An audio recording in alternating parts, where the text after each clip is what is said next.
There are moments in sports when everything aligns: momentum, opportunity, timing, and all that's left is execution. For German golfer Matti Schmid, the 2025 Charles Schwab Challenge was that moment. At 27, Schmid had never led a PGA Tour event, heading into the final round. He had never played under lights this bright. Yet, at Colonial Country Club in Fort Worth, Texas, Schmid found himself tied for the lead with Ben Griffin on Sunday, on the verge of transforming his quiet, grinding career into something unforgettable. This wasn't just a chance to win, it was a career-defining door swung wide open. Schmid's path to this point had been steady, but low profile. A decorated amateur, he had won the European Amateur title and earned low amateur honors at the Open. He turned professional with promise, but without hype. While players like Ludwig Oberg and Nikolai Højgaard grabbed headlines, Schmid worked diligently in the background, occasional top 30 finishes, brief glimpses of form, but nothing that screamed contender. Until now, he wasn't the star of the field, but on that Sunday he was the story. The final round at Colonial brought more than just pressure.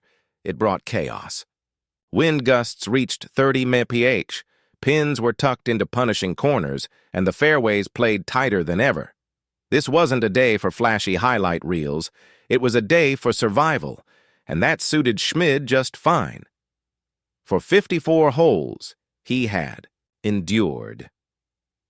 Schmid outplayed the bigger names in the field and put himself on the brink of immortality, but in golf, the winds of fortune can shift faster than a leaderboard. There was a growing sense among the gallery, and even among broadcasters, that this could be the breakthrough, not just of the week, but of his entire career. A win would mean an invitation to the Masters, a leap up the FedEx Cup standings, and long-term security with his PGA Tour card. It would change everything, but in golf, the line between history and heartbreak is razor thin, and someone was about to fall on the wrong side. For nearly 3 hours, Matti Schmid looked unshakable. Battling swirling gusts and relentless pressure, he matched Ben Griffin shot for shot. But golf doesn't reward survival. It rewards finishing. And between holes 15 and 17, everything Schmid had built over 67 holes began to slowly, painfully unravel. It wasn't a collapse, at least not at first. It was a drip, then a crack, then a break no one could stop. At the par 4 15th, Schmid stood on the tee just one shot behind Griffin. The wind had shifted, now cutting across the fairway instead of blowing directly into it. Playing it safe, he pulled a 3-wood instead of his driver and found the fairway, but left himself a punishing 185-yard approach to a tucked pin. His shot ballooned left, caught a ridge, and rolled into a collection area. He scrambled for par, barely, but the tone had changed. Sometimes the danger doesn't show on the scorecard. It shows in hesitation. The 16th offered a chance to recover. A short par 3, playing just 161 yards slightly downwind. But Schmid overcooked his tee shot long, then came the mistake. Schmid misjudged the spin on his chip. It released past the hole. He two-putted for bogey. Meanwhile, Griffin, steady as ever, stuck his tee shot to 7 feet and converted the birdie. The gap wasn't just mental anymore. It was right there, on the leaderboard.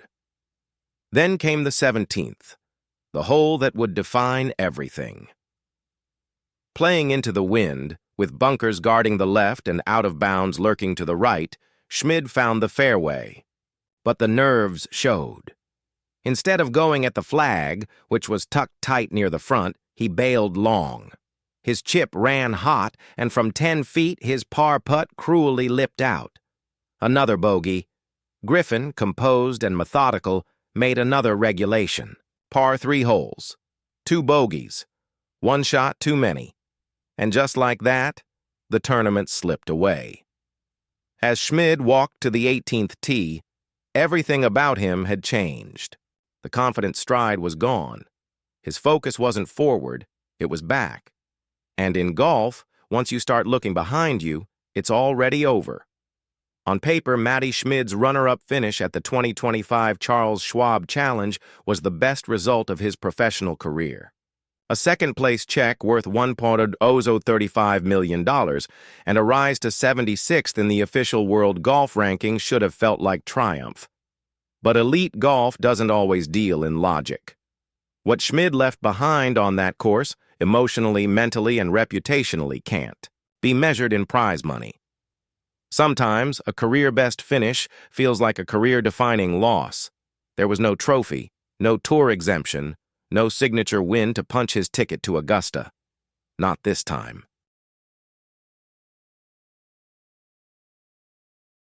What Schmid had was a breakthrough, one that vanished in the final stretch, and the golf world took notice. Analysts praised Ben Griffin's composure but began to question Schmid's nerve. Golf Monthly ran headlines about cracks under pressure, while fans on social media didn't hesitate to call it a meltdown, but the real damage wasn't to the stats, it was to the story they now told. Then came the controversy.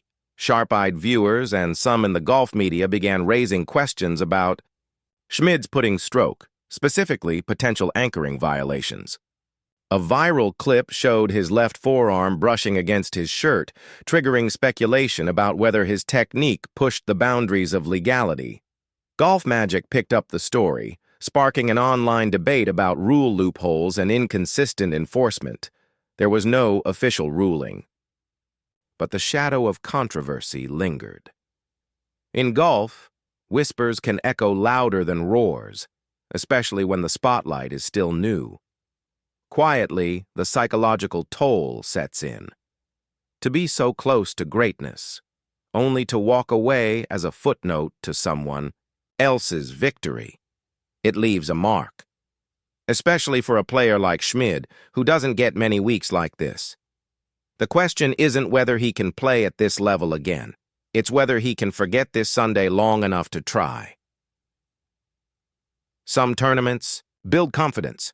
This one left scars. Matti Schmid's stumble at Colonial wasn't just a personal heartbreak. It was a stark reminder of something bigger, something systemic in modern golf, particularly on the PGA Tour. The crushing pressure on players outside, the spotlight, those grinding for status, opportunity, and relevance. The world of golf's elite is relentless. For most players, Sunday afternoons in contention aren't routine. They're rare, seismic, career-shaping events. And the weight of that reality, it crushes more often than it crowns. Every final group has a favorite. Everyone else is just trying to survive their nerves. Schmid's stumble wasn't a statistical anomaly. It was part of a broader pattern.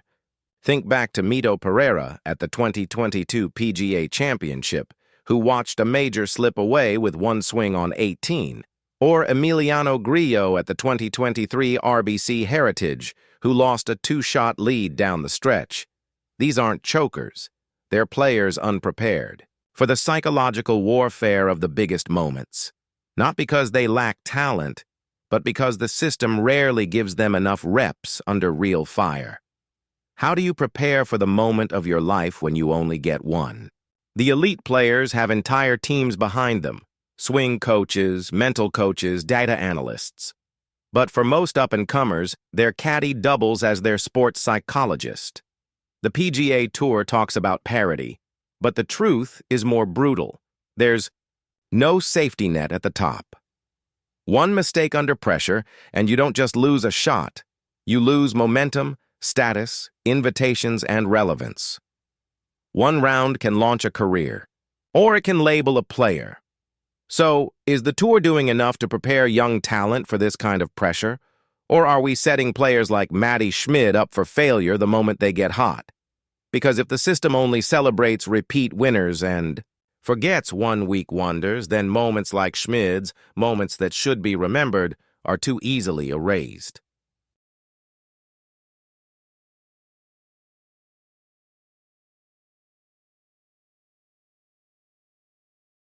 These moments will keep repeating, not as triumphs, but as unwanted teaching experiences. And that's what makes Schmid's collapse so unsettling. It wasn't unique. It was all too familiar. For Matti Schmid, what happened at Colonial wasn't just a disappointing Sunday. It was a crossroads. A moment that will follow him to every first tee, every press conference, every leaderboard he climbs. Because whether he likes it or not, he's no longer invisible. The world saw him contend. The world saw him falter. And now, the world is watching. What comes next? Once you've had the spotlight, you don't get to walk anonymously anymore. In many ways, Schmid is better positioned than ever. His runner-up finish vaulted him into the top 80 in the world, a career high, and earned him valuable FedEx Cup points that will keep him in the mix through the summer. He made more money in 4 days than he did in entire seasons on the European Tour, but momentum is fragile. And in golf, perception often lags behind potential. You can be a millionaire on Monday and a punchline by Friday if you don't back it up. Looking ahead, the opportunity is there. The PGA Tour calendar moves quickly, with pivotal events like the Travelers Championship, Rocket Mortgage Classic, and Open Championship qualifiers on the horizon. These are tournaments where Schmid's clean ball striking and calm demeanor can thrive. But the question isn't whether his swing can hold up, it's whether his mind can. You don't forget the feeling of a tournament slipping through your fingers. The best players just learn how to carry it. They don't ignore the scars. They build on them. There's every reason to believe that this isn't the end of Schmid's story, but the start of a new chapter. Because golf has a way of breaking hearts, only to offer redemption to those who stay in the fight. We've seen it before. Players like Tony Finau and Max Homa, who went from heartbreak artists to proven winners. They learned how to lose before they learned how to win. And now, it's Matti Schmid's turn. To win at the highest level, it's not about erasing the past. It's about building